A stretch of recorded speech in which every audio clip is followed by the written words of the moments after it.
The president's posture and our military posture has not changed. The president was just simply raising a question that I think many people around the world are asking. If the Iranian regime refuses to give up their nuclear program or engage in talks, we just took out their nuclear program on Saturday night, as you all know. But if they refuse to engage in diplomacy moving forward, why shouldn't the Iranian people rise up against this brutal terrorist regime? That's a question the president raised last night. But as far as our military posture, it hasn't changed. That was White House Press Secretary Carolyn Leavitt moments ago, weighing in on Donald Trump's social media post yesterday where he raised the prospect of regime change in Iran. And Jonathan, we've been sharing notes this weekend on our reporting out of the White House. I must say, I'll tell everybody mine and then go to yours. It's certainly the impression that I got from the White House, from people extremely close to Donald Trump, was that this was a one and done, like Soleimani. Unless the Iranians launch significant attacks against United States positions, this was a one and done. A president's tweet later on in the day, to me, seemed like one of those messages being sent, which is, be careful, Iran, with what you do next. But based on all my reporting, based on talking to people inside the White House, it's something they underlined all weekend. It's something they underlined yesterday on the Sunday shows. It's something they're still underlining today. This is a one and done. We are going after the nuclear weapons. We're not the program.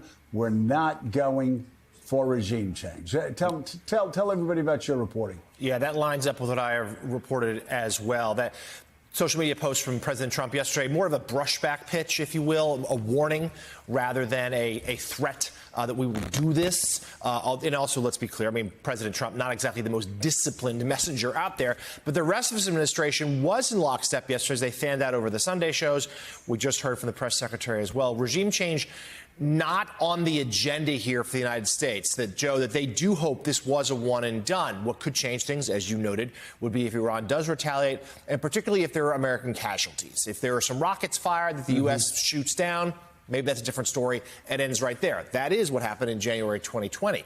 When Soleimani was killed, Iran did fire, send some rockets towards the U.S. facilities. They were defended for the most part, some injuries, nothing too serious, and the U.S. let that lie. President Trump said, okay, enough's enough. That's the hope here now. But of course, only time will tell as to what really occurs. Well, I will say, as far as the president's messaging over the past 4 or 5 days, if you talk to leaders in the region, if you talk to other diplomats across the world, a lot of our allies will talk about how disciplined this White House was, how, as you reported in The Atlantic, his 2-week statement was a head fake and was meant to do exactly what it did, which is lull the Iranians into a false sense of security. Yeah, it's become, truthfully, almost a running joke around Washington that when President Trump wants to just delay something or he doesn't want to deal with something, he says, we'll get to it in 2 weeks. In this case, though, it was a deliberate feint that the go-ahead had already been given to be ready for this strike this weekend.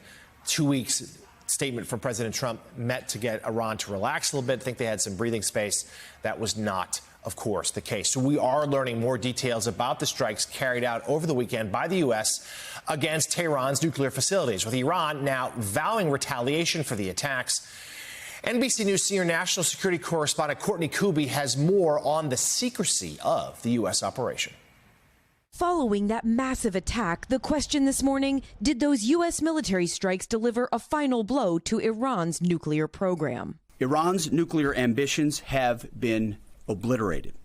The nation's top military official offering a more nuanced view. Final battle damage will take some time, but initial battle damage assessments indicate that all 3 sites sustained extremely severe damage. It was just after midnight Saturday morning, U.S. Air Force stealth B-2 bombers took off from the U.S. under the cover of darkness. Defense officials said they were headed to Guam, and while everyone was looking west, 7 bombers quietly flew in the opposite direction, straight to Iran. Flying in near silence to avoid detection, the bombers began their 36-hour round-trip flight, joining up with dozens of tankers to refuel them in the air and fighter jets flying security alongside them. The B-2s dropping 14 massive ordnance penetrators, 30,000-pound bombs known as bunker busters, on Iranian nuclear sites at Fordo and Natanz, just as 30 Tomahawk missiles fired from a U.S. Navy submarine crashed down on a third site at Isfahan.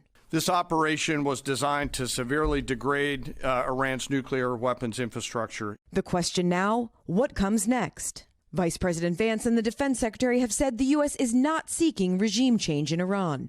But President Trump is now leaving the door open to that happening, posting, if the current Iranian regime is unable to make Iran great again, why wouldn't there be a regime change? And with concerns that Iran could retaliate, some Republicans on Capitol Hill criticizing the U.S. strikes.